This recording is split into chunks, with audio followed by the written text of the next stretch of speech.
Hello, hello. How you guys doing? How's the music, guys? I don't have my headphones on at the moment. I want to see if it's okay before I hope it's not too loud. How you guys doing?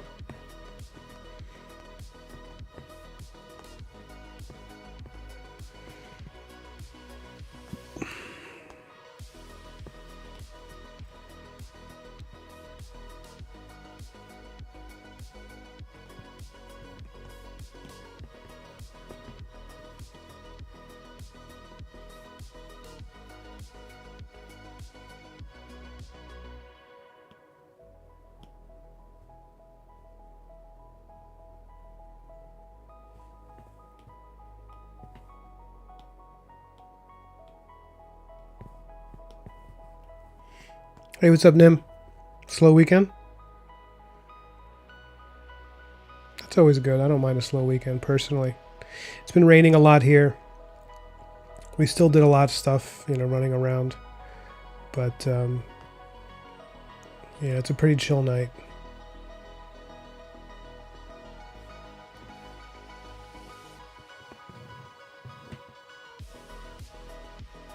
My fiance is out with some girlfriends who are visiting from out of town. So I've got you guys all to myself.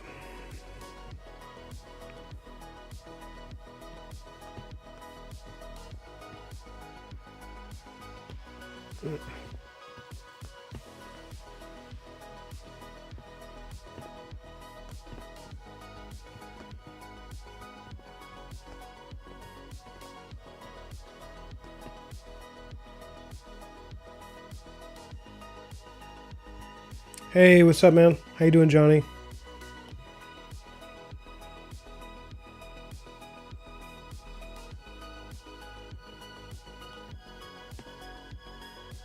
Okay, this is my final edit for this guy.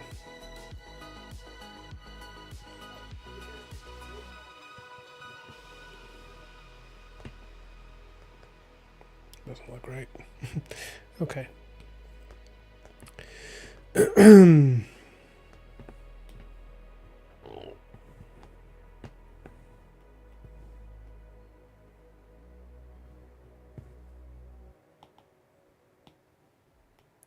Okay, we got all our inks on one layer.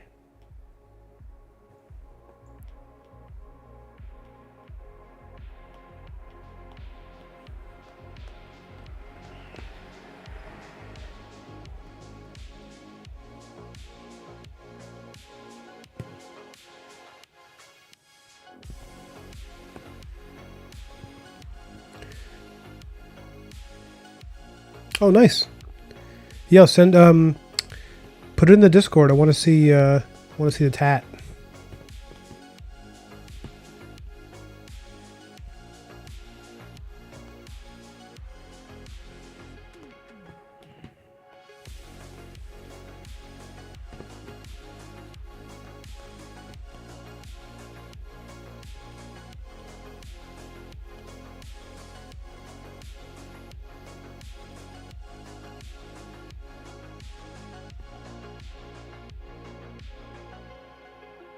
Hmm.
Can you guys hear that guy singing in my street? Probably not.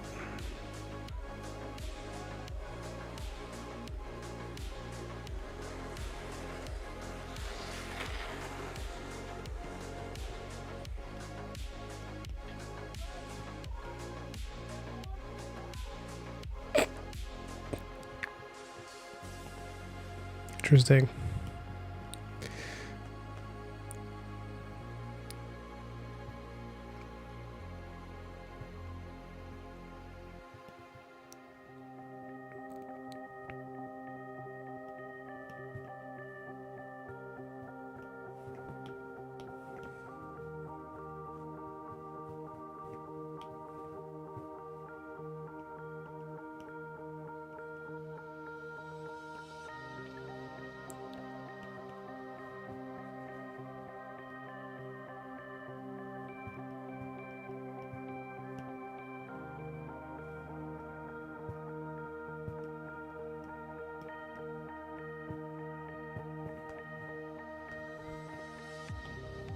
You know what? Maybe instead of in the frame when he's getting his headbutt, I think maybe Black Marrow's head should be like further back, like he's really reacting to it, you know?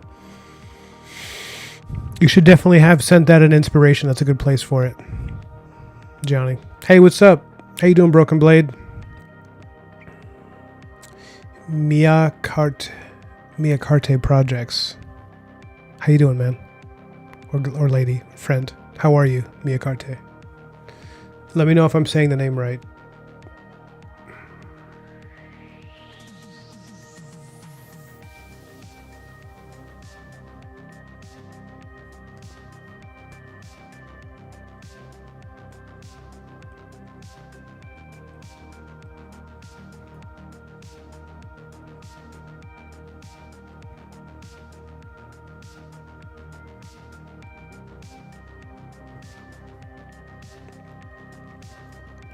So tonight I'm working on, I'm going to tighten up this Black Marrow page. I might even finish inks on this page, honestly. It feels like within my grasp to definitely get that done.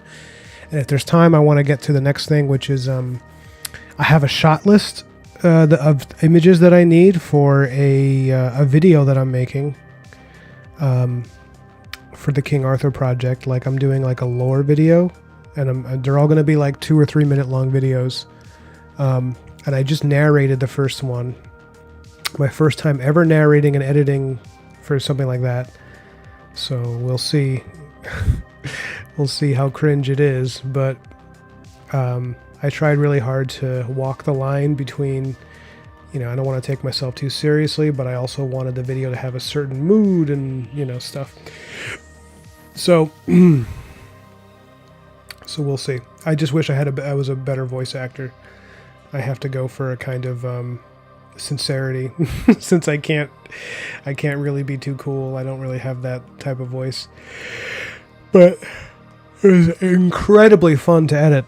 Guys, I love video editing. It is just a blast to put together your own videos and like do them together, you know? Well, you say it's not cringe, but you haven't seen it yet. But as my friend Dan Warren said in our video chat together, he said, Ryan, embrace the cringe. But no, you're right. I mean, it's like so many guys on YouTube, so many people on YouTube who make stuff that is just like awesome, and I love it. I'm trying, if I see it from their point of view when they were making it, they were like, man, I'm really making an ass of myself, you know? I could easily imagine them thinking that about something that I ended up loving. So I'm trying to remind myself of that because, you know, this is just something I've always wanted to do. And now that I know how to do it, like I did that little 1-day crash course in editing and I know how to put it together, all these ideas started coming out and I was like, oh man, I can make videos about my own comics and put them together with music and you know, make it a fun thing you can listen to. And so this it's a short one, but, you know, it's cool. It's pretty cool.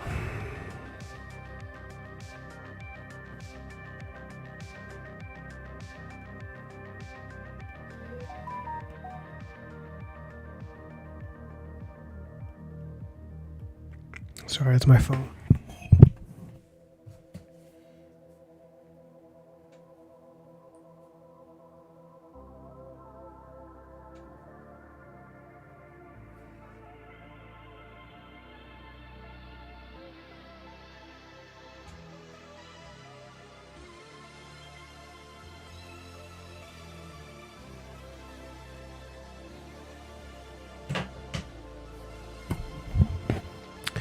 Forgive that interruption.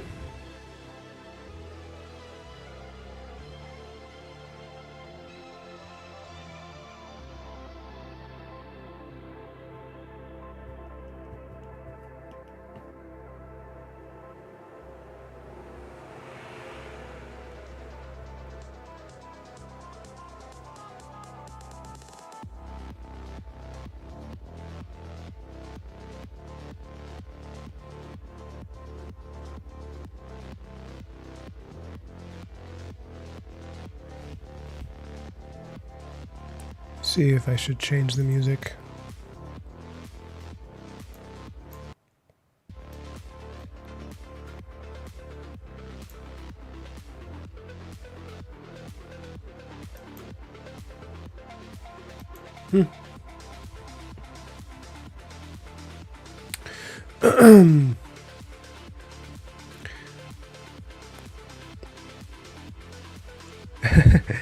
Miacarte, I shall call you Nacho if I can remember to do it. You may have to remind me more than once, but I would love to call you Nacho.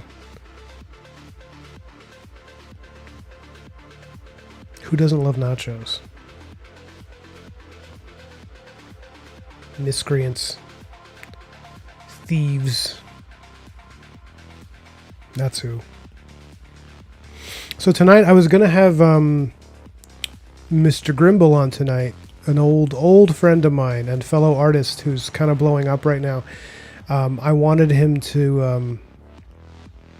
We were setting something up, but then he actually was. It's his first stream that he's trying to do, so we had to push it because they make you verify for like 24 hours type thing before they let you stream. I wanted him to. We were setting something. Why is there? Do you guys hear that? Oh, it's playing from my iPad. I hope you enjoyed that. Let me close whatever window is open there.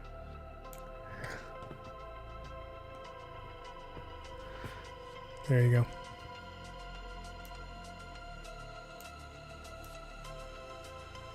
I had the stream open on my iPad.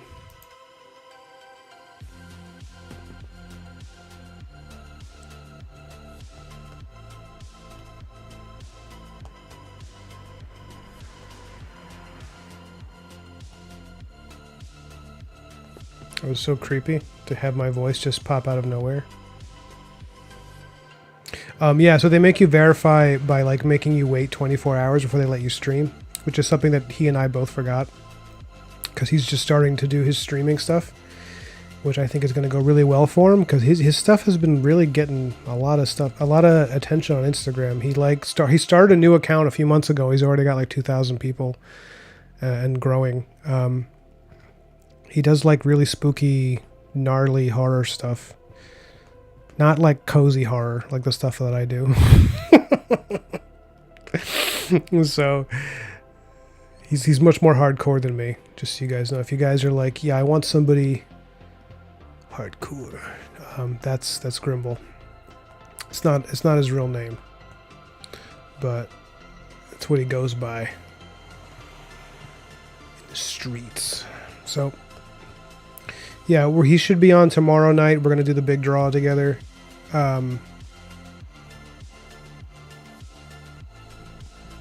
you guys should like him. He's actually a very nice, normal person, even though his art is like really disturbing and upsetting and weird and creepy and gothic, kind of beautiful, like kind of Clive Barker stuff he does.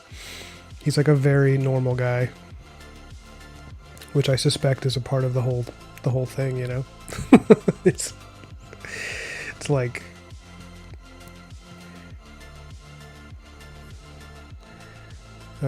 it's like an outlet. I think it's an outlet for him, you know. He's always kind of been that way. But I've known him a long time. I've known him since we were kids. So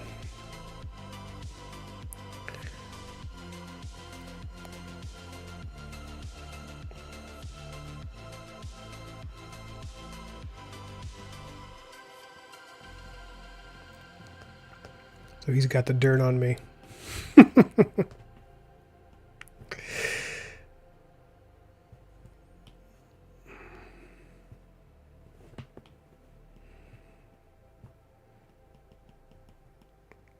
You know, I just realized this is like one of the rare instances so far in this comic where you see Black Marrow actually like take a hit. Like he really gets knocked around in this page, and it's not really something you see that often in the comic. It feels like in the first issue he really gets the better of everyone he's facing, and he usually just wins. He's just like really good at fighting. But like watching him actually take a hit is actually kind of interesting because I was like, oh, I haven't really drawn him grimacing because he's taking a punch or anything to the face. And Nim in one of the previous streams, she predicted he was going to catch a headbutt. She was right. I mean, you can't have a character like Canterbury not headbutting people. I mean, look at him.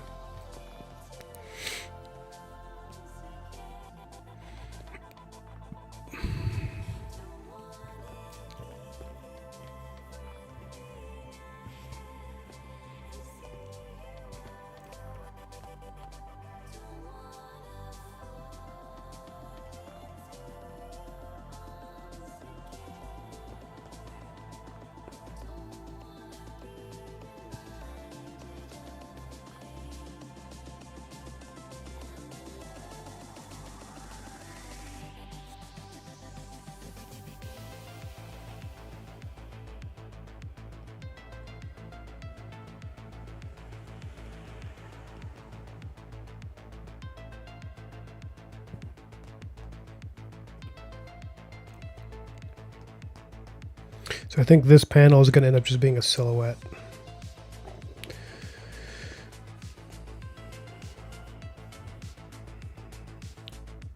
Broken Blade says, I'm working on my own comic, so I might get an idea on how to make vids about lore. How much to tell versus how much to leave out, etc. Yeah, and you know, it's interesting you say that because that's actually a part of what I was trying to think about when I was doing this video, because I'm going to do lore videos for Black Marrow too, but the reason I started with the King Arthur one is because that's a character that is more popular and has been known, you know, for like 1,000 years. So, you know, every time, because I look at a lot of King Arthur related Arthurian myth on YouTube, and all of those videos get crazy views. People love it, which is one of the things that was really encouraging me to work on the book, because I was like, oh, there is an interest in this and people really want to see more King Arthur stuff. People are kind of calling out for it, and it hasn't really been done in a while, not in a way that people I think want.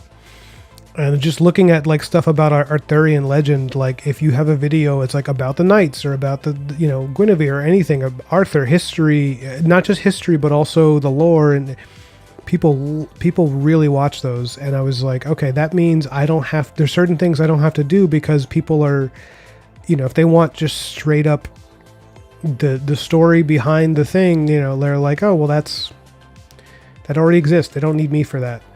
What's really fun that I can do is talk about the version of the character that I'm committed to based on like what I enjoy about the original story, and then lean into that and use my artwork and use some cool editing and just talk and like set the scene for it. And I just did all the audio recording for it, so I recorded my own voiceover. And like selecting the music, it's so fun to select music and edit it with the whole thing, and like, you know, make it feel like a cool trailer, you know, because that's kind of how I see stuff in my head when I'm working on something. That's kind of how it goes for me. So the you know, that's kind of how my brain works the problem. So being able to just do that and like have it look, and like, you know, I selected a piece of music that I was listening to and was like, oh, this is it. This is perfect. I want to use this, you know. That was just, it's very satisfying, and I could see why people love doing this. I could see why people like, they do their first YouTube video and they get that itch of like, oh man, this is like, no, you know. But it's funny recording your own audio and being like, wow, I can hear every like smack of my lips, having to edit that stuff out. There was one voice there was one segment of the voiceover where I was talking, and in between words you could hear, you know, when your throat just does something weird, like it's like a burp, kind of like it did like a weird noise, and I caught it, and I had to cut it out, obviously, but I laughed and I almost saved it to like, you know, should I send this into NASA to see what the hell that is?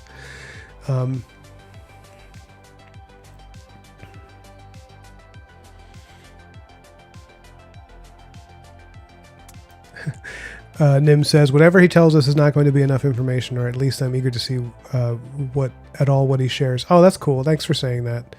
Yeah, the King Arthur thing is more like, it's more like a sizzle reel where I'm just setting a tone for what the book's going to be like, and to show off the artwork and to get people interested in it, you know, for when that comes out in 25, hopefully in 2025. The Black Marrow stuff I think is going to be a little more in depth because I'm giving lore that may not even come up in the comics. You know, it's background stuff. And in the process of editing all this, guys, I've learned that thing I wanted to do of like, I wanted to, I think I told you guys about this, that I really wanted to do like ambient stuff, like where people can listen to, you know, like a mood, you know, like an ambient like noise and music and stuff, just to like kind of cozy sounds that are related to the book, so people can read the comic and also like have the, you know, have a sensory experience. I'm really into that because I kind of feel like what I make is cozy fiction to some extent. He says as he draws two people headbutting each other. I learned how I can do that now. Like, I know how to do it. I have the assets, the sounds. I know how to make that work, and it's going to take a bit of time to like put one together, because you know, you got to spend a lot of careful time editing that and making sure the sound is fluid and it works and everything. But like, I have the visuals already because I draw so much. So yeah, that's going to be something hopefully I can release. My plan is to have that out at the exact same time that the website is up. I'm setting up, I think, a Shopify so people can buy the comic off there, because this way that I'm doing it now is just obviously was a temporary thing, and it's just unprofessional that people have to like reach out to me specifically through social media. I haven't had a chance to set up the website because I've been planning the wedding, and that's just obviously super time consuming. But like, you know, if you don't have a website where people can buy you for the thing they want from you, then you're like leaving money on the table. And you know, yeah, so that's going to be up, and right when that's up, I'm going to hopefully have the ambient video up so people can like buy the book, read it, and listen to, you know, background music and cool stuff like that, and just kind of, yeah. So anyways, enough about me.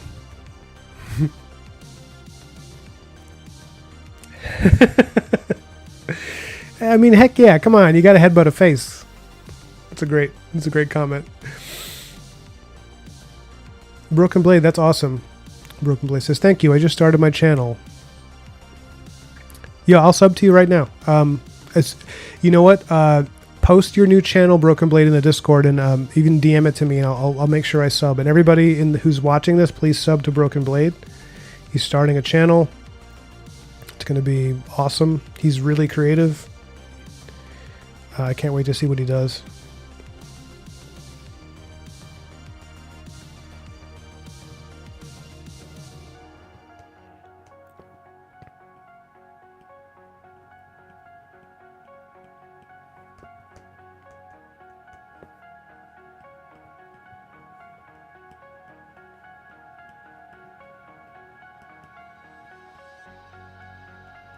Like, you know, for example, this issue, book 2, is based on a moving train. The vast majority of it is on a moving train going through this like spooky dark territory, and everybody inside the train is like supposedly safe, while you can, you know, see and hear spooky things on the outside in the dark night landscape, like things that can't quite get to you because you're on the train. And so like they have train sounds that you can download as a free asset, the sound of an old train that's like a really soothing, you know, sound, and you can just like use that music with some images from this and create a loop, and then it'll turn into like an ambient 2-hour thing, and people can just listen to it if they want, have it on the background when they read this issue, really set the tone, really make you feel like you're there. And it might be a total waste of time. I don't know how many people are going to really care that much. Most people read in their commutes, I I bet a lot of people read on the train in the cities and stuff, but or they listen to their own music at home when they're reading. But it's something I want to try. You know, I want to see, because it's like, you know, I can only go by what I like, and like I'm always really interested in that. Like I really enjoy listening to ambient stuff. Like tonight when I'm going to relax, I'm going to probably like put on you know, something in the background that I can just kind of chill to and maybe read a little bit, you know, assuming my fiance, if she's still out with her friends. I'm feeling really homey lately. Like I like being home with our cat. I think it's because I'm working so much that afterwards I just sometimes, I mean, you know, I'll probably go for a walk, but even when I go for a walk at night around here, it's beautiful. You know, I can see the stars, and it's like, yeah, I want to listen to something kind of soothing and nice. But yeah, I'm excited. I'm excited for this like new part of the whole art making thing. It's like videos is like something I've always wanted to do, and now it's just there. I can try it, and it's so much less difficult to make than I thought it would be. I thought it would be such a huge learning curve. And guys, it's not. I mean, I really recommend DaVinci Resolve. I haven't paid a dime for anything yet on there. And I have watched a couple of tutorials, and they really got me going like right away, where I was like able to make my first video, the one that I showed you guys. You know, in a single workday, I had that out.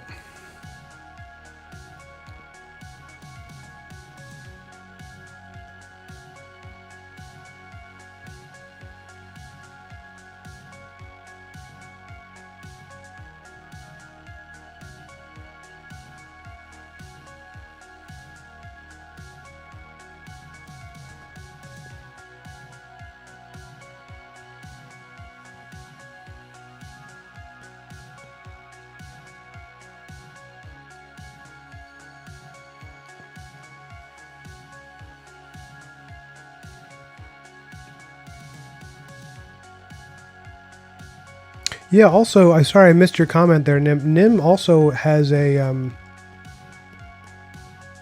YouTube channel, and one of my first experiences of meeting, I haven't met her in person, but meeting her, you know, in the virtual world, was that she was the first person to, I believe the first person to make a review of my comic. Like, and that was how I met her, kind of, you know, I knew her before that, but that was my first time, like, you know, like seeing her as a person. Like, you know, like seeing her videos, I mean to say. And yeah, it's cool. I think I subbed to your, I should have. If I didn't sub to your channel, I will, but I'm pretty sure I subbed to her channel like right away, because she's great.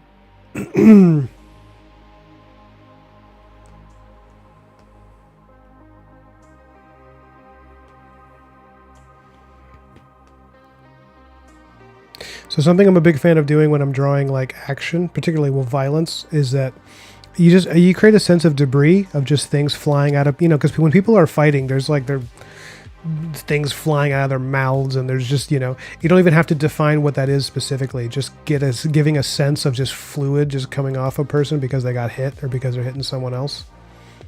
It just creates a nice sense of mess that makes it creates a sense of impact. And I wonder if some of that's from growing up watching Rocky movies, where, you know, when he gets hit and the sweat flies off his face, it's like a thing that they very much specialize in.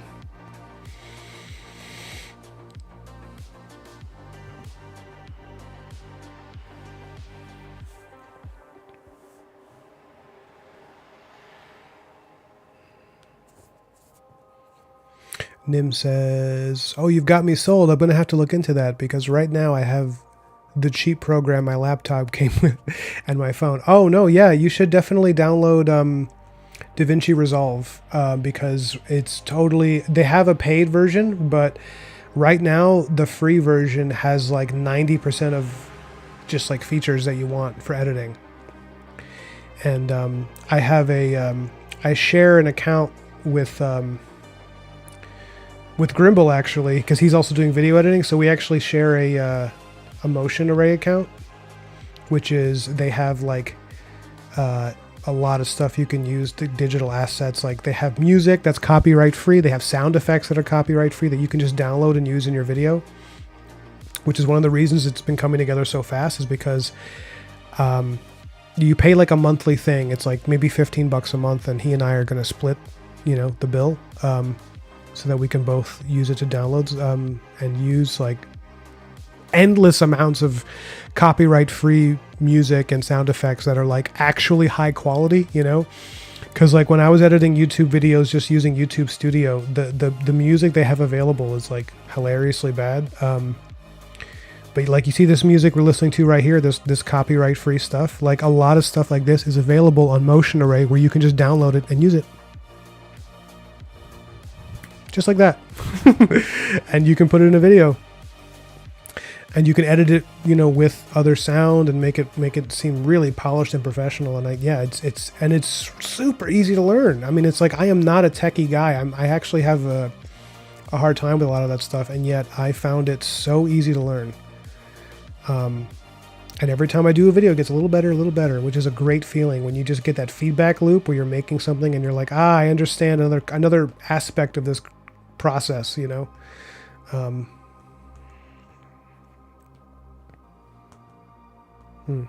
that's good.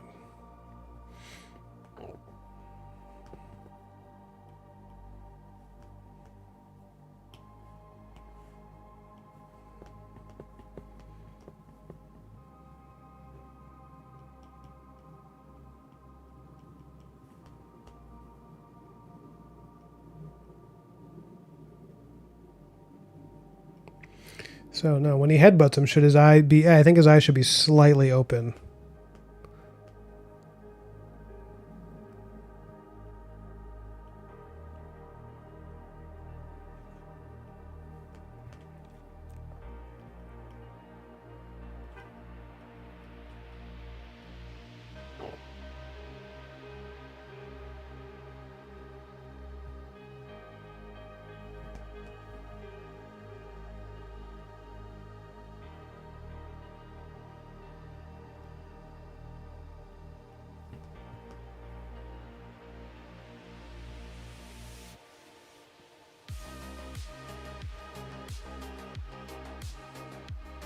It's also, if you're someone who can draw and you learn how to edit your own YouTube videos, it's like there's a lot of opportunities there, because so many other people are using AI to create images that'll support the video, like, just something to go along with their narration, and, and they're using AI narration too, a lot of them, but they're using a lot of AI images, and people are so sick of looking at it.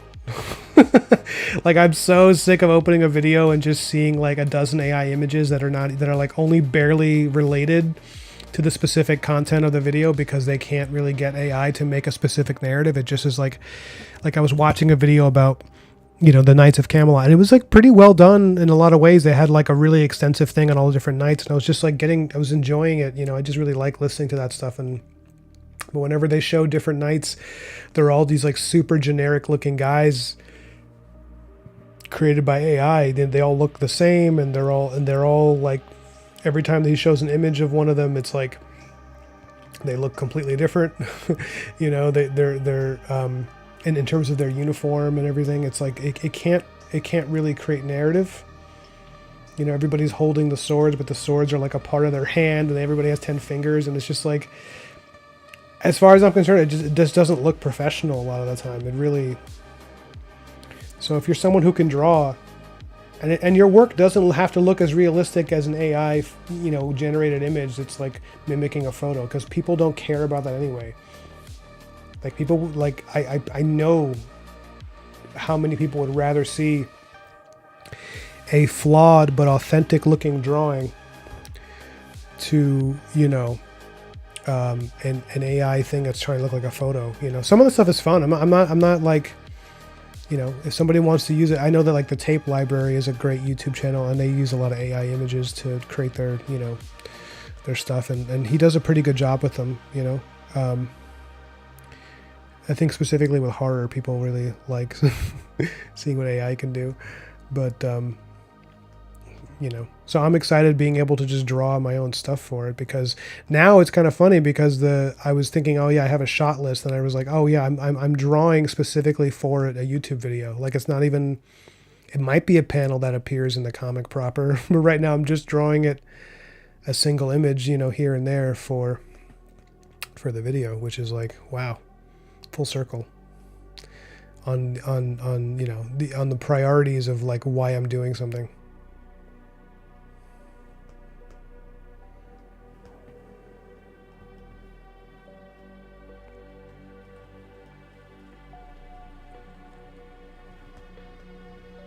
Oh, look at that. That looks like impact right there.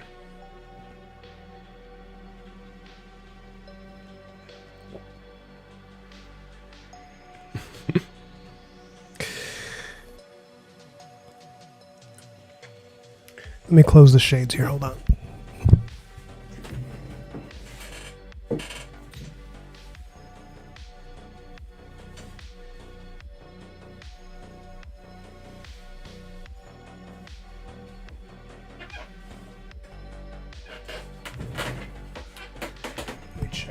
Let me check the chat.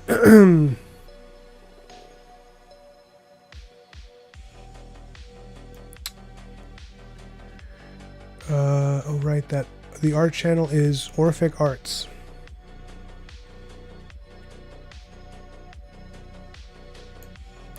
Yeah, finding copyright-free music it can be a real pain in the ass. Sorry, pain in the backside. What do the clean people say?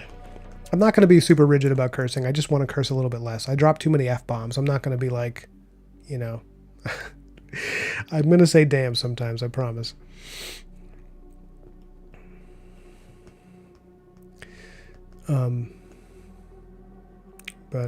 But thank you guys for helping me to curse less.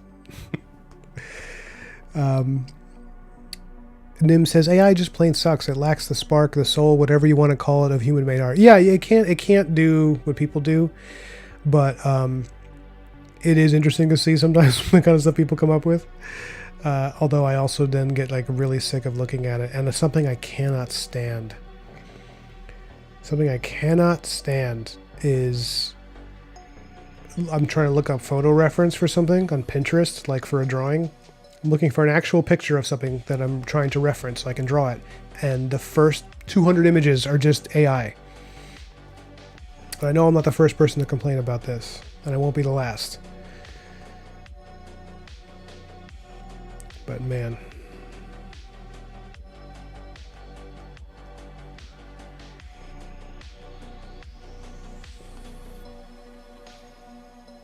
Oh.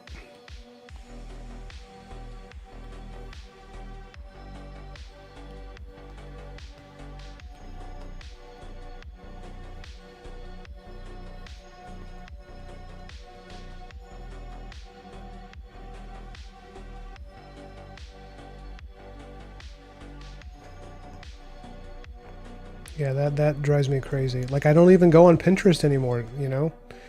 Which is like, that's like the artist mecca for photo reference, and I just got so sick of it. I would go there, it would be like just AI images everywhere, and it's like, it's not necessary. Like, the thing I'm looking for doesn't require an AI image. It already exists.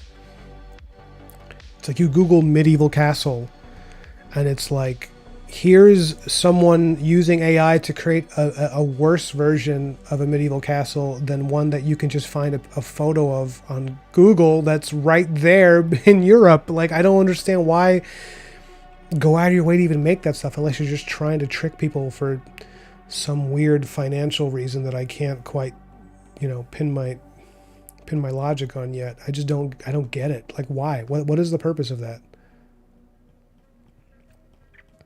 Sorry, this is old man yells at sky type thing.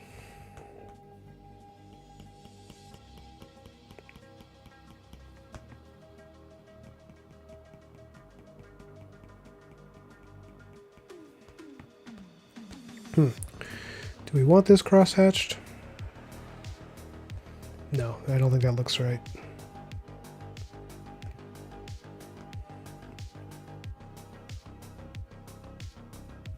You know what? Let me see if do I even want this to be spot blacked? Yeah, maybe I'll just keep it like at a darker gray.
Guys, my cat is staring at me. Hello, sir. He's just locked eyes on me.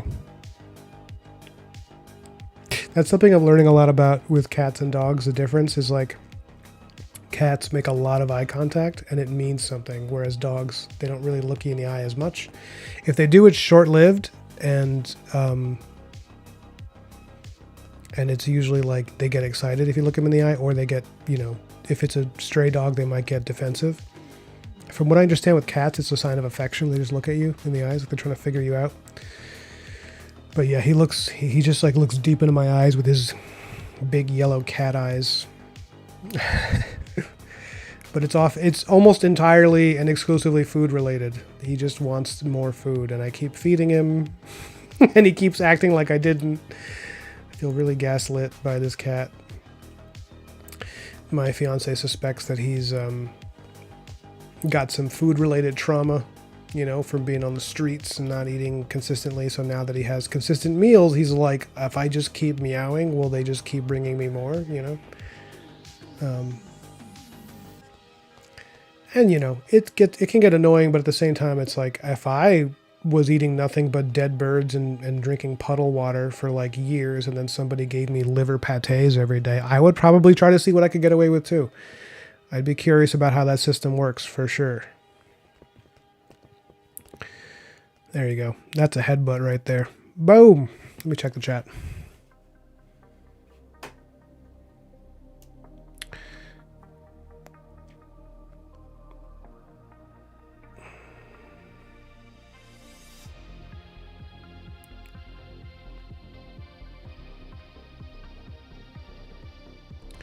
Broken Blade says, the funny part about that, couldn't they just use stills from Excalibur? I mean, it's a great point. I guess they just wanted a particular version of it, and the version they wanted was just they all look like Abercrombie models, like all the knights. They're all just like perfect, gorgeous, generically beautiful humans, as imagined by a computer. And I guess you can't get that from real people.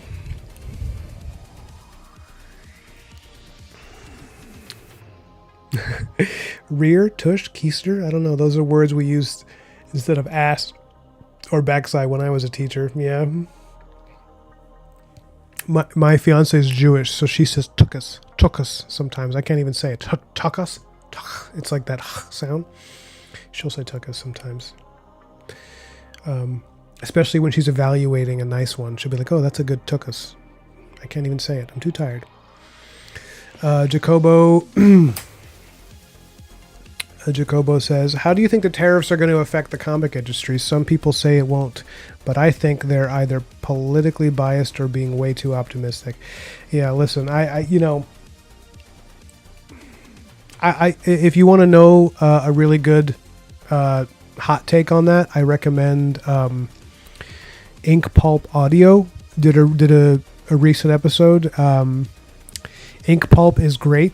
It's a comic podcast with Sean Crystal and Matteo Scalera, who's like two giants, and they had Marko Derjovic on.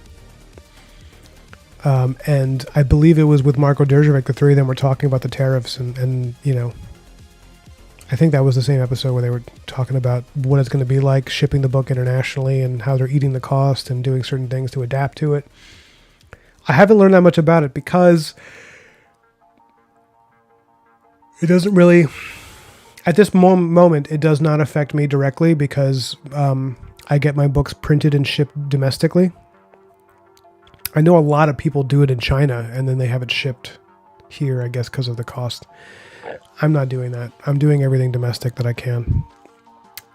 Because I want to support American printers and the, Comics Wellspring in Michigan, they're perfectly fine for my needs right now. Maybe if things get really big and I need to do more, if I want to do hardcovers, I think he was saying if you're doing a hardcover, sometimes you really got to get it done in China and then get an American publisher to do the pages and then have them assembled by a third party with the hardcovers and the pages. That seems like a nightmare of administration.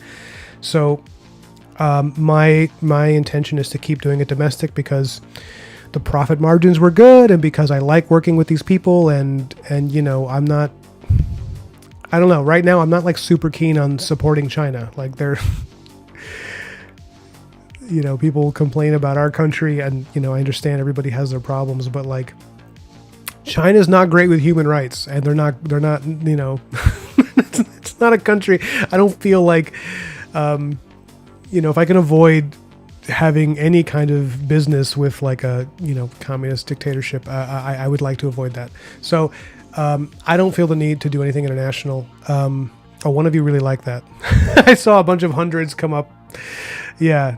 I mean, listen, my family, I don't usually get into politics, and I'm not going to get into American politics right now because I just feel like, not because I don't have opinions or because I'm trying to ride the fence, but because I want people to, people who follow me or who get to know me and see my stuff, I want them to be able to enjoy whatever they're enjoying without having to engage with stuff that frustrates them. And people deserve a break. They deserve a break from what bothers them. And I don't think anybody's reading Black Mirror being like, yeah, this is cool, but like, who did he vote for? And it's like, I don't, you know, people who know me privately know what I think of things. But beyond that, I don't really get into politics much because, as you know, I've seen it kill too many careers. And frankly, I think if I'm making, you know, I am making entertainment, like that's kind of what I want to do. And a big part of that is actually creating something that people can enjoy without having to be reminded of the stresses of the real world. You know, because those problems they're going to be there waiting for us when we're done reading our comics and watching our movies and playing video games, and you know, and yeah. So for me, it's like I made a decision when my stuff was getting popular. I was like, okay, I am not going to post political content, and I'm not going to. And if someone asks me directly about it, I'm going to be, you know, earnest, but I guess a little cagey. I don't know. But having said that, the reason I say all that is because, putting that all aside, screw communism, it's terrible. And I don't think that's a left or right issue. I think if you're a liberal or a conservative, we should all be able to agree communism is terrible. My family is Cuban, half of them, and they came from a communist hellhole. And Cuba is in terrible condition right now, and it's an awful economic situation over there where people are suffering. So, yeah. So as far as the tariffs go, I honestly don't pretend to understand that stuff. And the answer is I don't know how much of it will affect domestic comics. I know that some people doing their stuff in China are going to see some problems. But I'm hoping that the people who say it's not going to affect things that much, I'm actually hoping that they're totally correct, even though I'm a little doubtful with my limited understanding of this stuff. I'm a little bit, you know, like maybe I'm totally wrong, because I don't want to see the comic industry suffer more than it already has. You know, they already have so many problems, and I want them to survive. I want the sales to be good. I want people to make their money. I want the customers to, you know, to enjoy the work. I don't want the artists to be freaking out when they're doing independent books. They're like, oh, now I'm going to lose money on this. You know, it's just like, I want it to be a healthy industry. So I really hope, if they're saying the tariffs aren't going to affect comics that much, I really hope they're right. And if they're wrong, you know, we can deal with that bridge when we get to it. But yeah, I don't know how. I mean, it might start affecting me if my stuff starts going international, which maybe will happen. You know, I know Westerns are big in Europe, and I had a few people buy it overseas. The shipping costs were a lot. So I really, if anybody's watching this who bought Black Mirror and had to pay for shipping to like France, I love you. God bless you. Because the shipping on that was, I felt terrible being like, yeah, that's $30 shipping, please.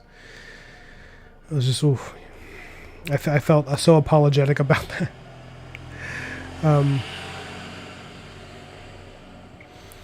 It's like you guys.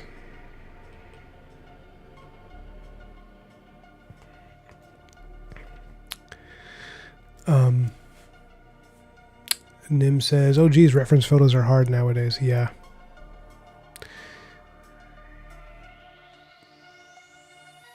Oh, Nacho says he always searches on Google for reference. Yeah, I did. Yeah, but the thing is, then Google will sometimes take you to Pinterest. Then you'll click on Pinterest and be like, oh, and then it's just like wall to wall AI Zeldas or whatever the hell. Oh, thanks, Broken Blade.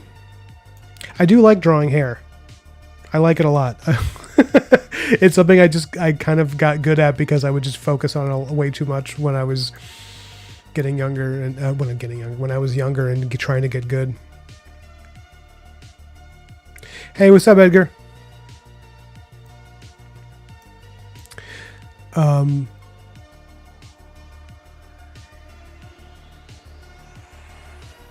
Oh, Edgar, I was so interestingly, Edgar, you came up in my thoughts today because I was researching. This is what I do. This is what I do for a living, guys. I had to research Saxon names, like ancient Saxon names for the King Arthur comic because the Saxons are invading and parts of it, and I was trying to decide if it should be Saxons or Vikings.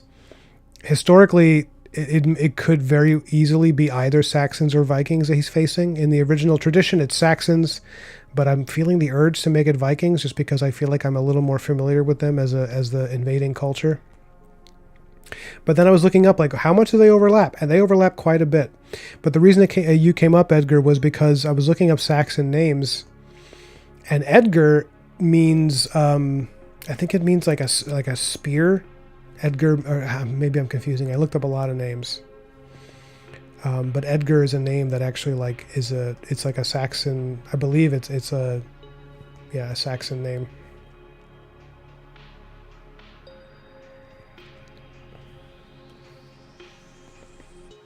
Which I thought was pretty cool. Oh, so here's something kind of fun, guys. You see this curve in his back? That's a little way of showing, implying to the audience that he has a really wide back, because I want him to seem kind of forbidding and powerful. That little slope in Canterbury's back, even though he's got long arms and he's kind of thin looking there.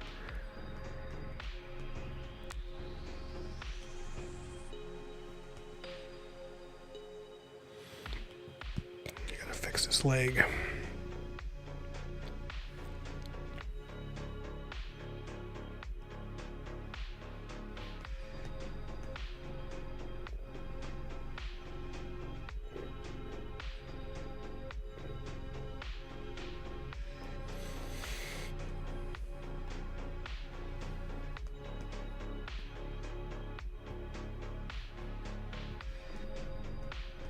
All right, I think I might be done with inks on this.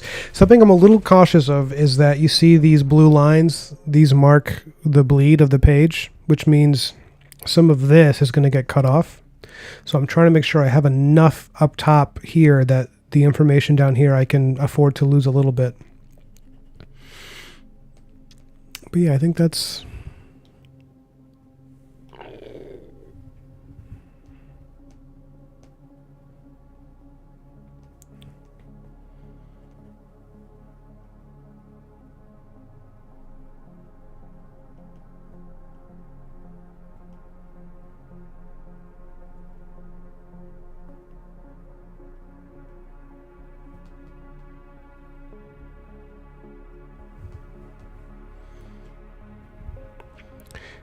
Yeah, let me.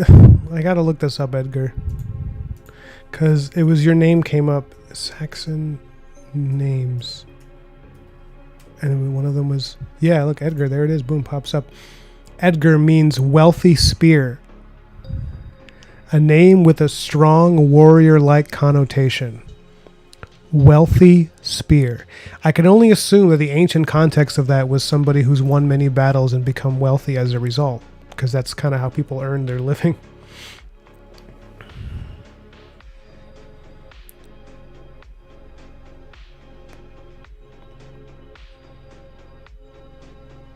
Broken Blade says, my name translates to elf wisdom. It's pretty cool.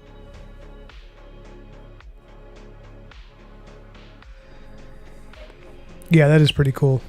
Ezekiel means strength of... actually, somebody named Ezekiel just sent me something in the mail the other day. He did some Black Marrow fan art. His name was Ezekiel. He's one of the patrons. And I think he posted it in the Discord or something. He actually sent it to me to my house, and I haven't gotten it yet. I'm worried if it was lost in the mail. I gotta DM him.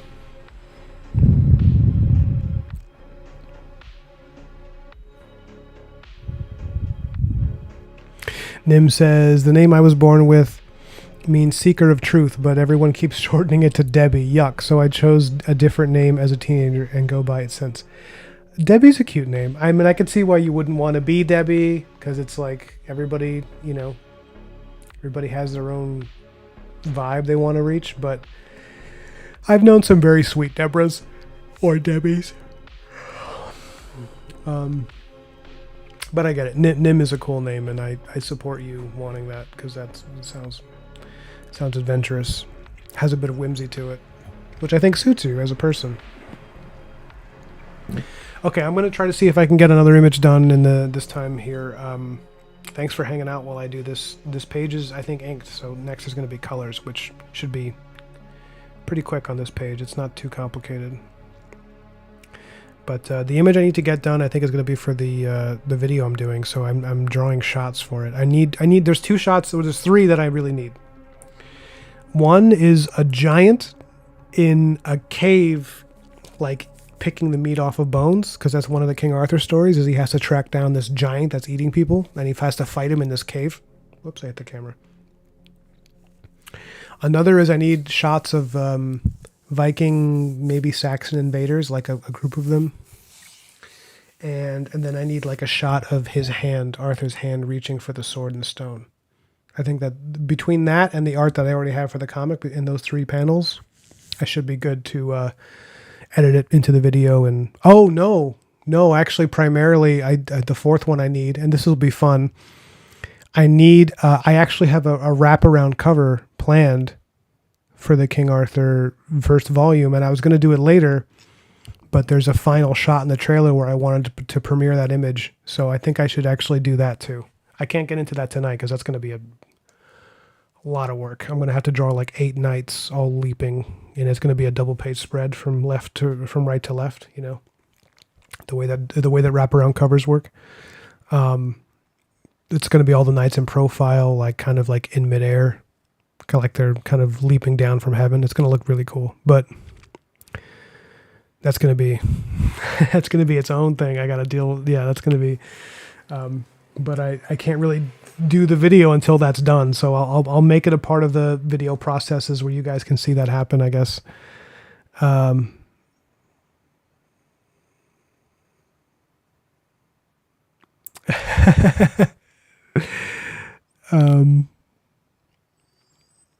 Nim says there are 5 other Deborah Gregories and 3 are writers. I needed a different name. I understand that. Yeah, dude. Okay, when I first came on the scene, I was competing with there was another artist named Ryan Gutierrez who drew, but he didn't draw. He did like photos and stuff. But he would come up, and then there was also there is still a Ryan Gutierrez who's a college football player, and he always came up ahead of me. But now I think I might be the first one that comes up on Google. After Black Marrow, that bumped me up to. I think if you Google Ryan Gutierrez art, and someone who follows my stuff sent me that they it's so creepy. They looked at Google AI to see what it would say about me, just like Google AI chat. They're like, "Who's Ryan Gutierrez?" And like all this stuff came up that was like AI knew. It wasn't like it just took, because Google used to just take, Google itself takes excerpts of things said about a person, and they'll be like, this is what we know. What Google AI did was it actually like formed an analysis of my work based on what it could find and like made an assessment of me as a person. And it was really creepy to see that. It was like, Ryan Gutierrez is an American comic artist known for these things. And it was like, and then it kept going. And it was like, he seems to have an affinity for like historical legends and mixing it with like modern heroic tropes. And it was just like, it was like analyzing my work. And then it was just like, Ryan himself has a gregarious personality that doesn't quite suit the content that he makes. So it was just like, oh no, it's like, it's literally commenting on like how I talk to people. Like, how is AI doing this? Like, does it watch all your videos and inform? I was getting freaked out by it. I was like, I don't want Skynet to know that I'm a chatterbox or something. I was just like, get that corn out of my face, as Nacho Libre says. But yeah, I did not care for that. You know what? I'm actually going to go for a different look for the giant. Let me go broad with this. Oops, sorry.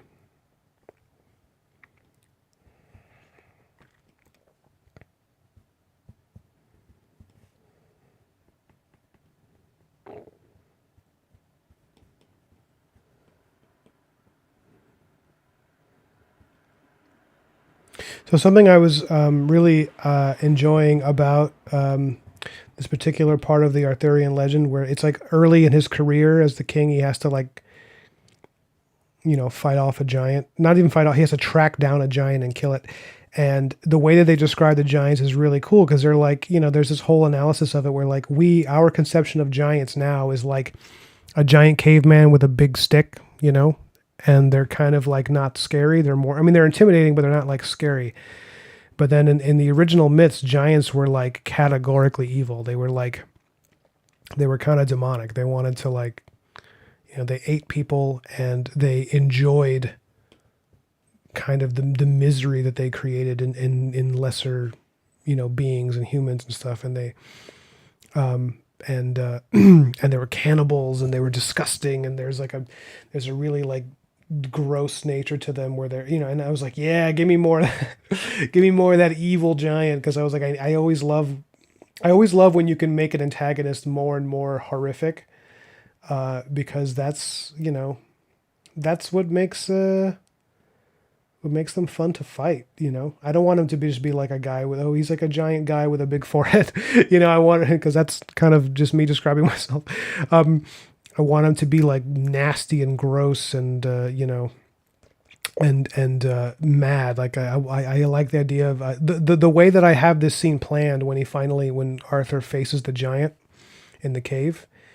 It's kind of like it's like a medieval serial killer getting tracked by a medieval detective. He tracks him to the cave, and it's like the lair. It's like the movie Seven. It's like this disgusting place with all the evidence of all the horrible things he's done. That's kind of how it is in the story. It's like there's stuff I can't even describe on YouTube because it's like really vicious. But like evidence that he's eaten kids and women and stuff, and that he like made people suffer. It's like really dark. I don't even know how much of it I can put in the comic because I don't want it to be something that like kids can't read. I just like young adults to adult fiction. And if it gets too horrific, I don't know, maybe I'll lose my that audience. But yeah, I was really it really created a picture in my head, which is what I'm drawing now, which is the giant when he's like eating the remnants of a person and then he kind of turns to the door.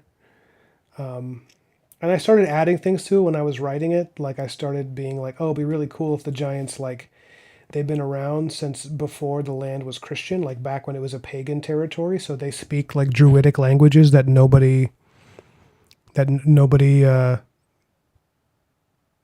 knows anymore, or like most people don't. Like they're these mumbling like serial killers, and I was like, oh, that's the vibe. Because I like the idea of the giant. When it sees Arthur coming for him, he's like kind of excited. He's like, oh, I like fighting men in armor. That's fun, like. See, but the way I have him drawn right now, he's already in danger of looking a little too cute. He's looking a little bit like a toddler. He's got to look a little grosser and more. Maybe I'm gonna give him a. I don't know. See, I gotta manipulate this a little bit. Thaddeus Grimble says, "What's wrong with horrific?" Everyone, please welcome to the chat Thaddeus Grimble, a horror artist of great renown and vicious repute. He and I are going to do the big draw tomorrow. He's pretty hilarious. I can't wait for you guys to hear him talk and find out that he's just a guy and not a disembodied spirit that lives inside your closet and eats your fingernails while you're asleep. He hasn't done that since college.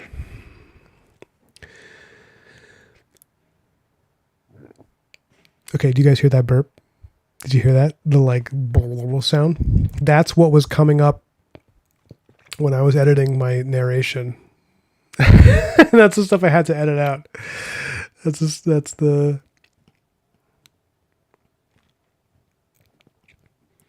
noises that I make.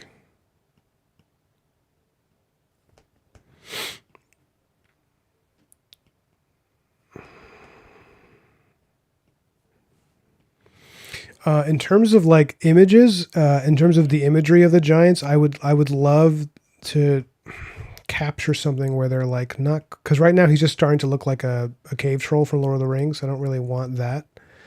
Because that's a look that's already just, they nailed that look. I don't need to do that.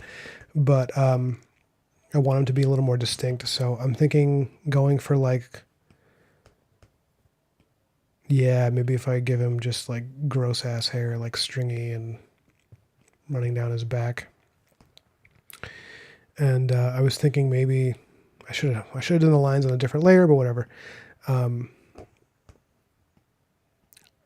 want to create a sense that maybe these are like not so much creatures from hell, but like things that evolved on an almost like a weird tangent of the evolutionary human biology. Most of my designs, I don't really care to stick to that stuff because I like to go crazy with things like that. I don't like to stick to, oh, what if it was real? Like I want it to feel like a fairy tale, but for the sake of doing something weird and different with giants, I think it'd be cool if they felt like just giant humans that were just off in some ways. So like in the way that, because if I'm going for this angle that it's like a serial killer, then the way that people find serial killers threatening when you look into their eyes and they're just kind of off. There's something off about it. Like you can tell that guy's not right. His eyes are weird. I can tell he's got something weird going on.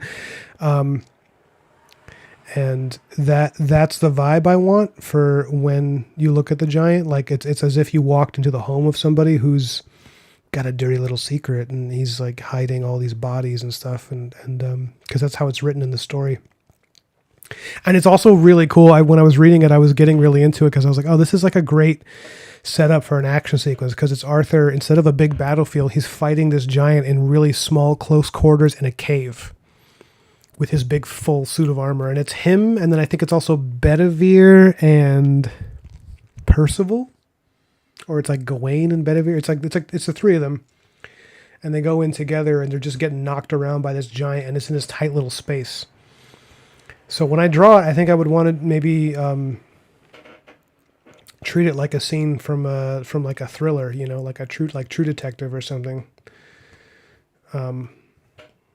Because I want the story to have lots of different like components. Like you have a scene like that feels like it's from a detective, drama. Then you have other scenes that feel like it could be, more traditional fantasy. And then you have, if you want to create an epic, it's like it's good to have. Now it sounds pretentious, I know, but it's good to have aspects of different genres in there.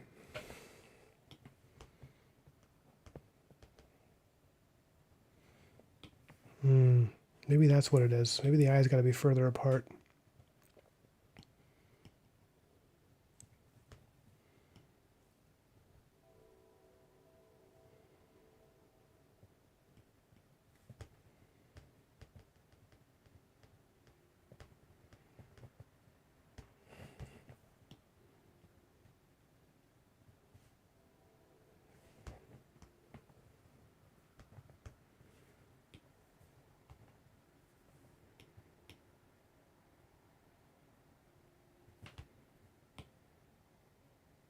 Hmm.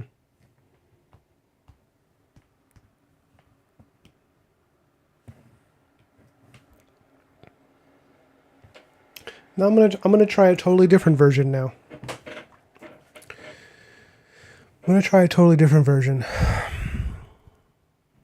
Because there's a version of giants that I've seen depicted. Have you ever seen Hellblade? That game Hellblade. The way they depict giants in those games is brilliant. They're so scary. They're like nightmarish. And they're not at all like chunky goblin things. They're like sleek, tall, kind of androgynous and eerie looking, and you know, maybe that's a cooler direction to go in.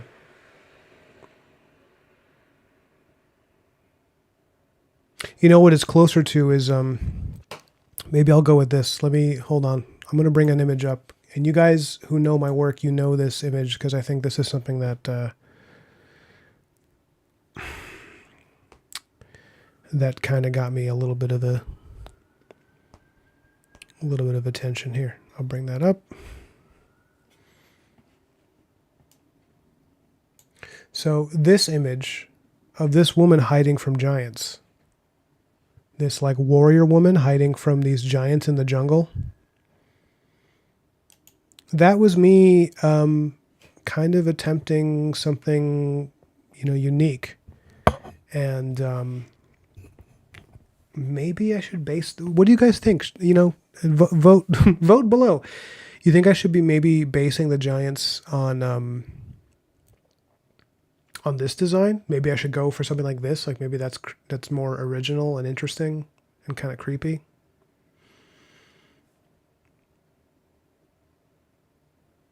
Like the weird big occipital bun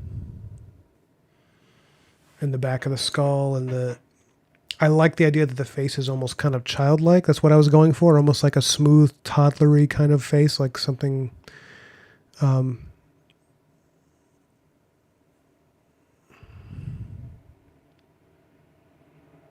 what's got you? Oh, that's the one you brought up last time, right, Edgar? Yeah, Broken Blade says fighting a giant in a small space. Dark Souls flashbacks. Yep. Oh man, when they make you like right by that little staircase, you're fighting the giant with the two dogs. Oh god, give me a break.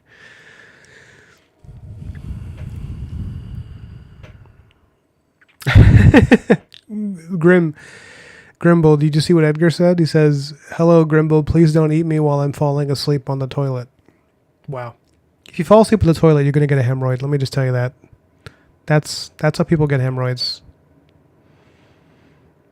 Nim says, nothing wrong with switching to a different idea, Ryan. I was going to say earlier that in some old myths, giants were vicious but intelligent and oddly graceful. Yeah, I see. Like that's very appealing to me because I'm a little tired of seeing the giants that all look like big fat ogres. They all have the same like chunky, you know, like that's a cool thing. I get that that's a trope for a reason, but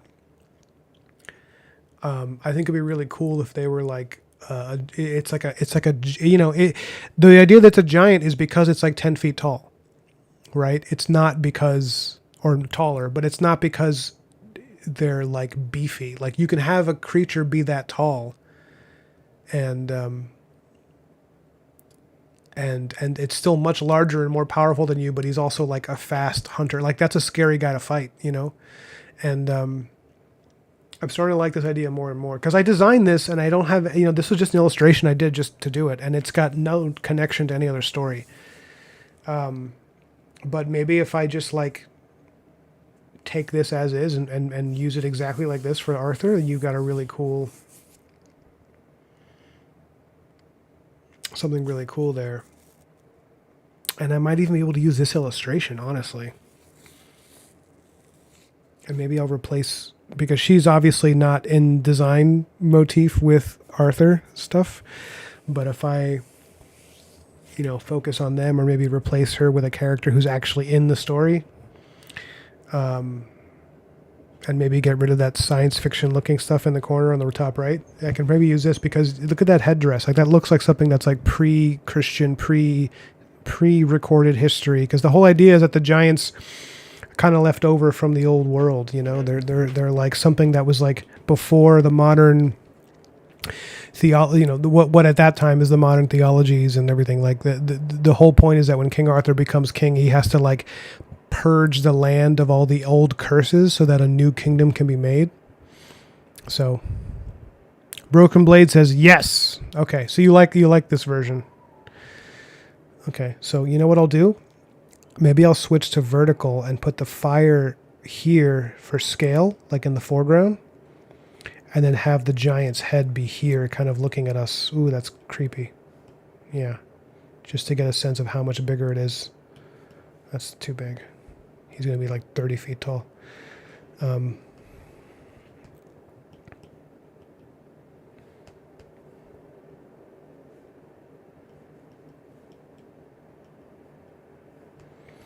Because in the story, he's got like people roasting on a spit. He's got like people just dangling like bodies, and it's really horrifying. And it's not something that I don't usually enjoy drawing that stuff, but I feel like you need to if you want to create the sense of dread and horror that this guy is all about. Be like that. There you go. That's about the right size.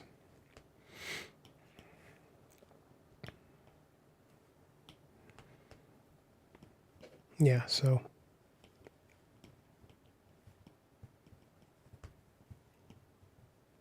also that's something that I was just thinking about, and it occurred to me it would actually be really cool if the giant was not super big. In fact, I know that they want him to be like a metaphor for like gluttony or something, but I actually like the idea of the giants being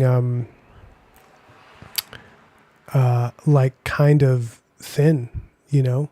Like, oh my, I didn't know the music stopped. Sorry, guys. Of the giants being kind of, kind of like thin because they're nothing they eat is ever really quite enough, you know? So they're kind of like starving. And something about that is interesting because it implies that there was a time where the food was plentiful for them, but as human beings, as the humans slowly take over the world, you know, as they slowly spread from ancient prey into a dominant civilization, these guys are eating less and less because they're, you know, it's not quite as safe for them.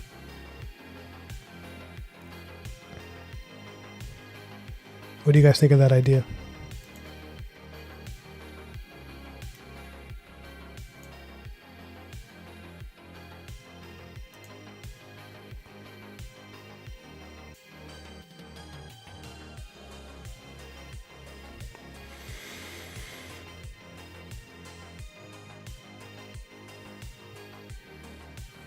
Yeah. You're right, Nim. That is a good idea.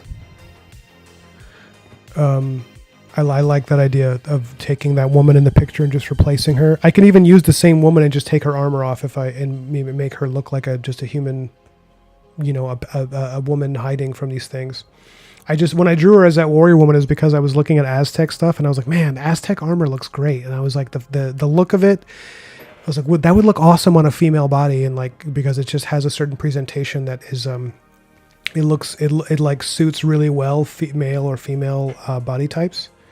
And then so I just drew that illustration on a whim. I was looking at a lot of Matt Rhodes stuff, and Matt Rhodes favors that style of art. Like he really likes the worlds he makes are always like they feel more like ancient civilizations, like prehistory. He doesn't really do a lot of medieval fantasy. He's been hired to do that stuff, but I feel like whenever he makes his own art, his own comics, he really likes stuff that feels like it could be an ancient future, which is the stuff that I love the most. Ancient futurism. That's, you know, it's like technology and future, but it's also the far past. I brought him up before on here. He's the guy I mentioned who's working on that comic, Dead Gods, which I cannot wait for that to come out. It's going to be probably a couple of years, but he's working on a graphic novel that's like about the antediluvian period of history. So between like the creation of man and the great flood from the Bible. So he's doing his comic. It's like he's designing this whole world filled with like scary Nephilim and civilizations that are forgotten because they were destroyed in the flood. And yeah, it's cool. It's like he's just killing it right now. And if you're someone who's a fan of line art, check out his stuff because he is a line artist through and through. He's all about that stuff. He's all about, drawing with just line and color and making really nice, elegant illustrations.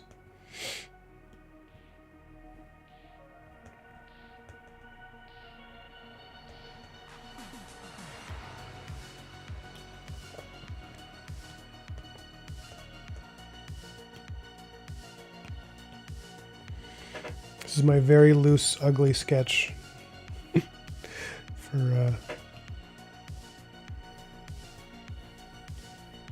this giant. So Broken Blade, you're into Ancient Alien stuff? Because so am I.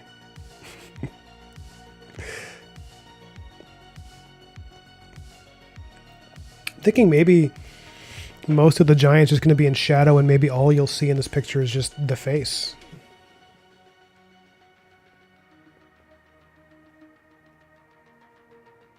You know? Just like poking out of the dark. I don't know. It feels like more of him would be illuminated based on where he is, you know, in relation to the fire, but...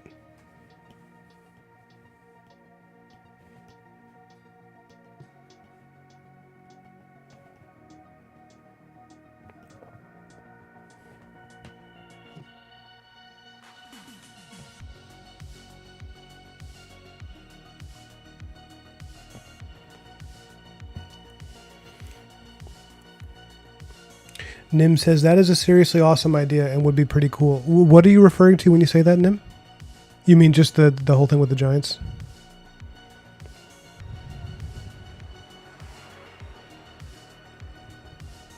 When there's no food, eat the competition. Love it.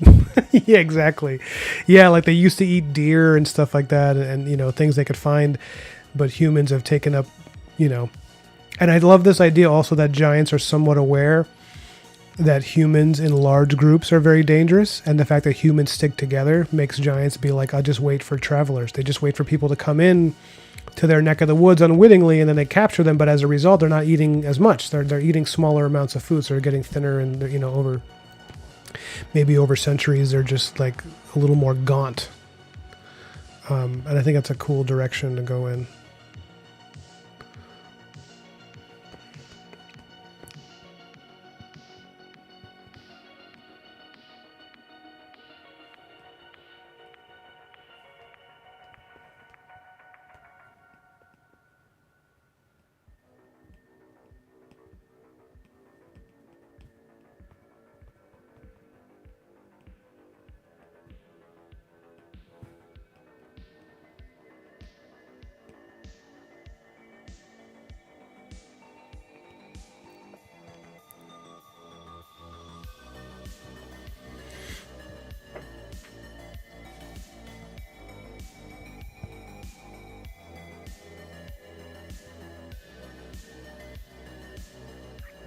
Nim says, hey, this sketch looks already more eerie, less cave troll. Okay, great.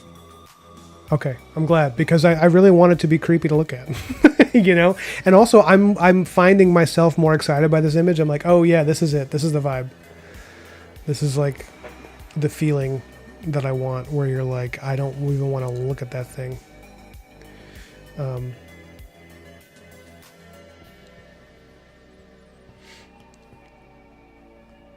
I'll probably stop in like 15 minutes, maybe less. I can hear my cat running around. This cat, I love him dearly, but man, he's a menace. I'm always scared he's going to hurt himself because he keeps jumping on the counter to try to get food out of the air fryer. He is a criminal. I'm living with a criminal. He's like a raccoon burglar thing. But I do love him very much. He's become very important to me. And my fiance and I come home and then we smooch him a lot because we miss him. Looking at the design, the way I drew the giants in the other page, I made their ears really small. and made their heads really large. I think I'm going to even use the headdress I gave him. Because between this and the other image, I'm going to have like 2 images of the giants. So.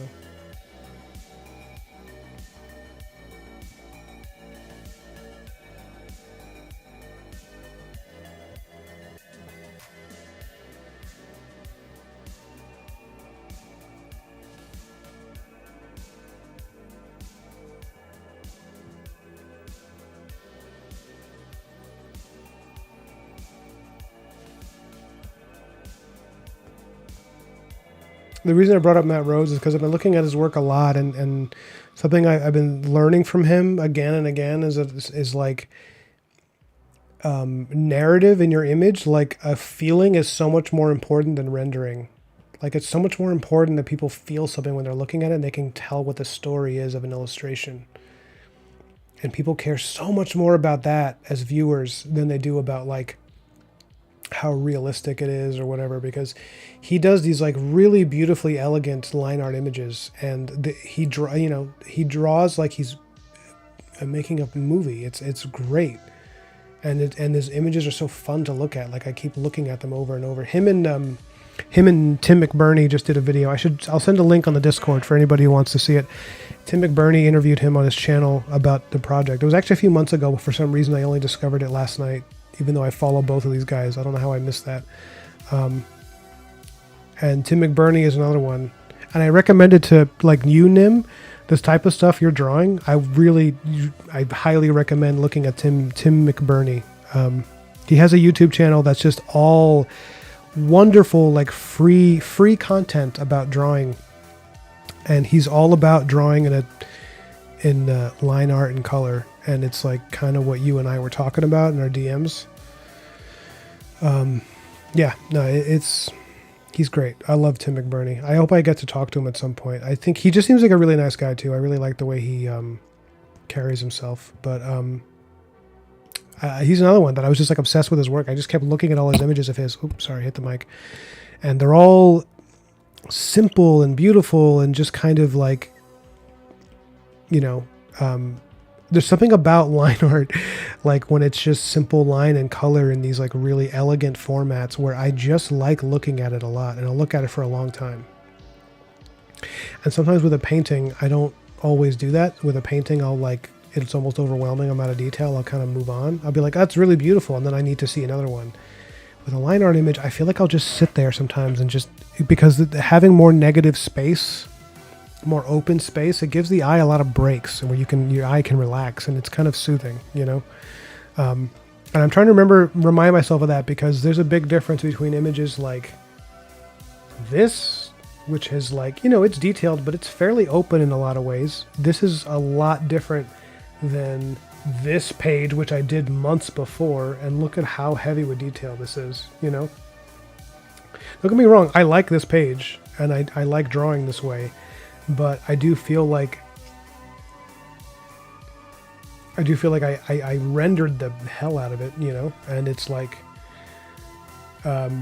is that better than, this panel where things are a little more open and there's just kind of like a nice open space for the action?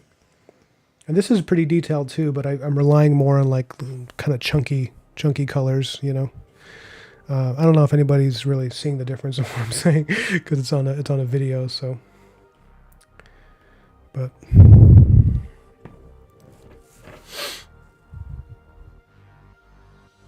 Broken Blade says, I've begun writing a story that touches on the concept of ancient aliens. Got to draw this current story first. That's the frustrating thing about ADHD. The ideas come faster than the hand can move. It's absolutely true. Something you can always do is what I do, and have several projects happening at once so that you get every impulse satisfied. That's something that I do. Like I'm working, but I'm lucky I can do that because I do this for a living, so I get a little more leeway as far as like personal time and but yeah, it's like I have the King Arthur thing because I like fantasy, and then I have Black Marrow because it's like my own weird thing, and then I have a third project that I'm hoping to do in the same year if I can, or at least start it, and it's a completely different genre, or overlaps a little bit, but mostly it's different, more science fiction. And it's like, yeah, I get it. You want to do all the things. You want everything. You want, you know, and if you ever, but don't, a little bit of advice, Broken Blade, if you're feeling like I want to, you know, I'm thinking about this other project while working on this other one, like that happens sometimes. But if it really becomes a thing, you don't have to treat it like, okay, now this project is my life. Instead, you can be like, I'm going to work on this one for a couple of days. I'm going to work on the other one. And then you can just go back and forth. You know, that works well for me. I finish a page of Black Mirror earlier this stream, and then I move on to King Arthur, and then I might go back to, you know,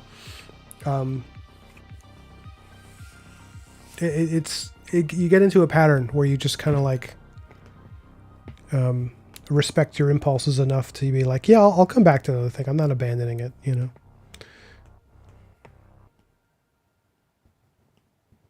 So I've got some ugly tangents here where his hand is this complicated image is overlapping with this, the bottom of the spit where there's these X shapes.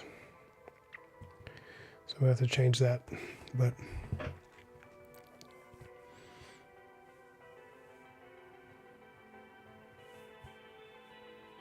yeah, I hear you, Nim.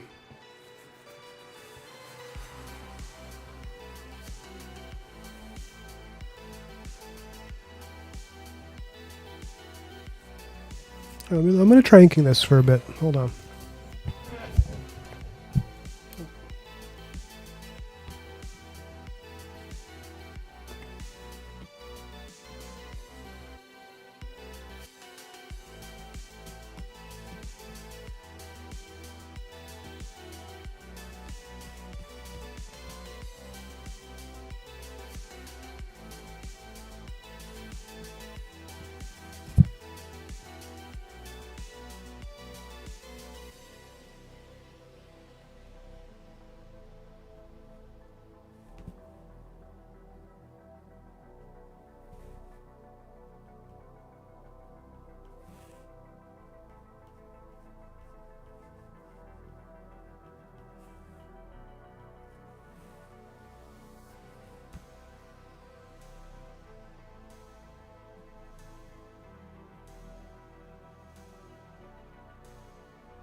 I'm going to try a scratchier look for this. Similar to the Nosferatu piece I did earlier this year. That was, that's a style that might go really well for this image. That's a good example of what I'm talking about. That Nosferatu drawing, I did that in like 40 minutes or less. And it's the most popular thing I've ever drawn in my life. And that's something that took a while for me to get over.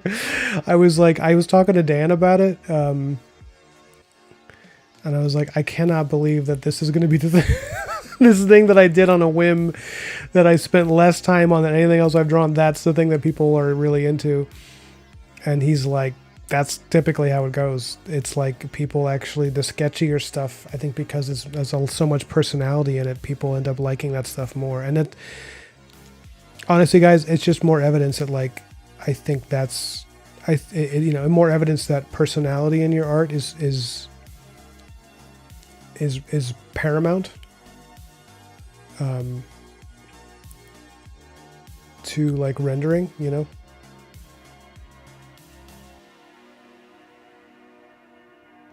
It takes you back to that thing I was talking about the other day about Frank Frazetta.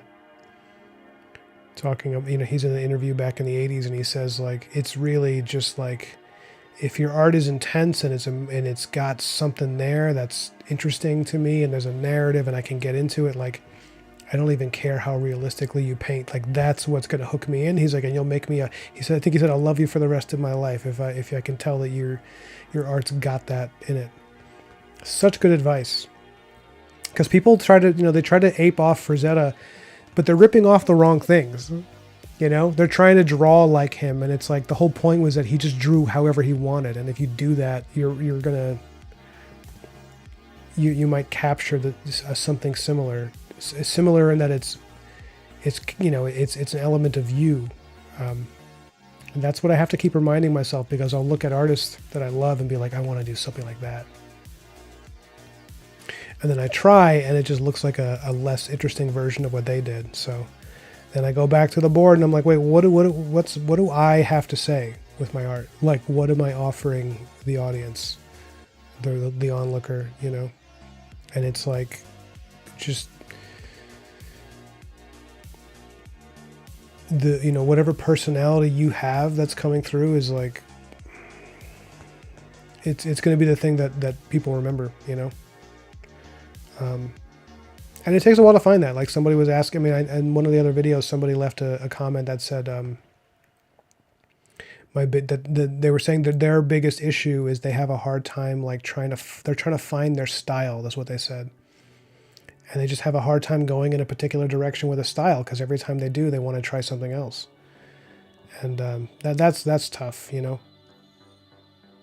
Because I get that. I dealt with that for years, where I was like, every time I looked at an artist I liked, I would just become that artist. I would become like a parody of that.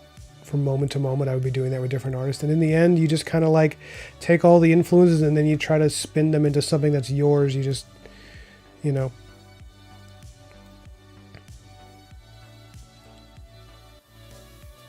Let me check the chat.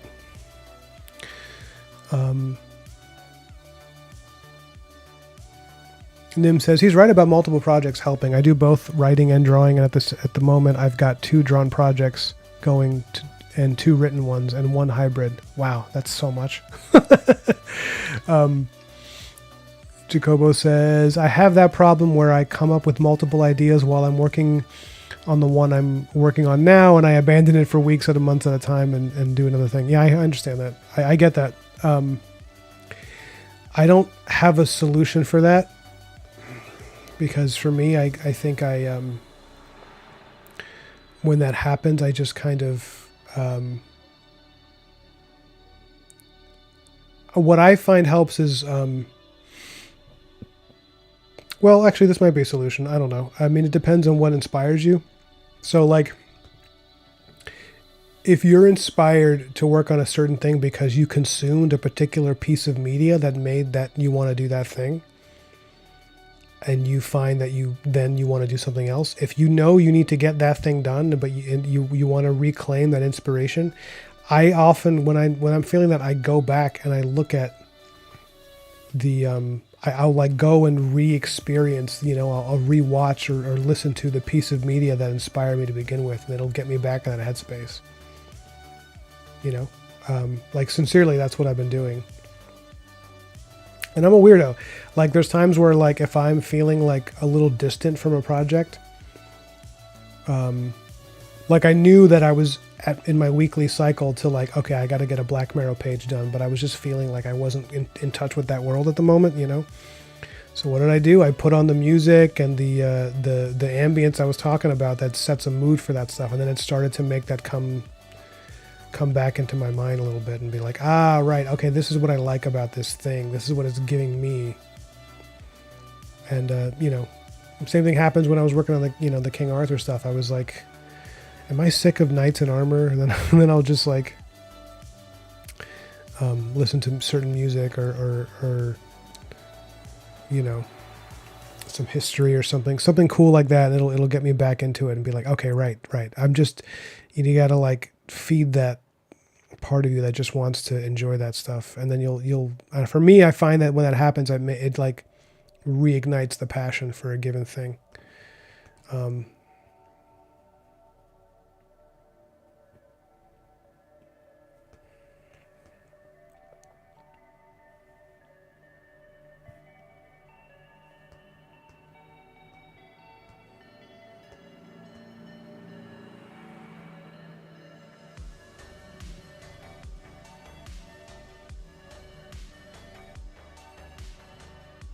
Sorry if the camera's really off center. Let me fix it.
You heard that? That's my cat doing something. I gotta check on him.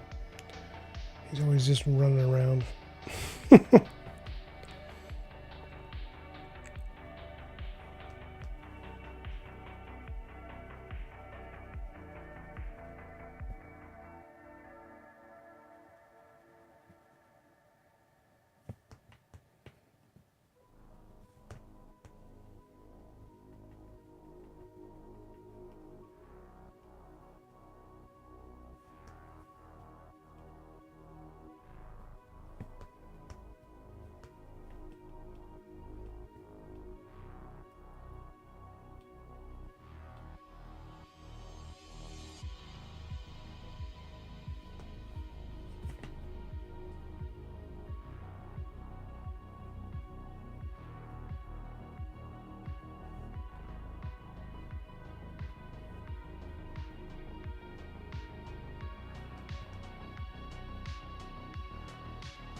All right, guys.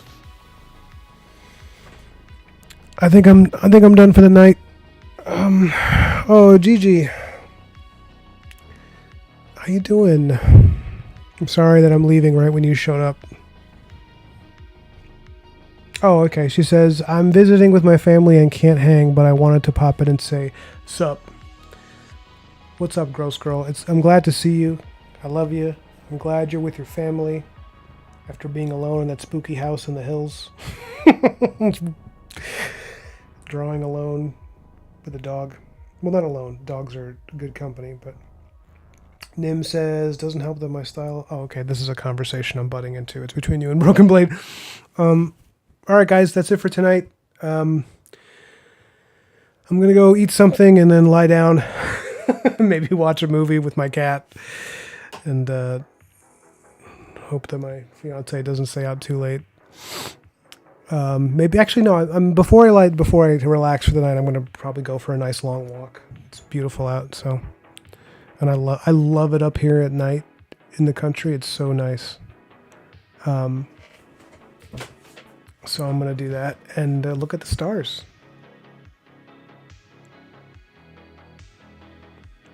Nim says, have a good one. It was awesome to see what you're working on. Bye, everyone. Thank you. And thank you, Broken Blade. And thank you, everyone. Thank you to the lurkers who didn't speak but sat in the corners in your trench coats watching everybody and breathing heavily.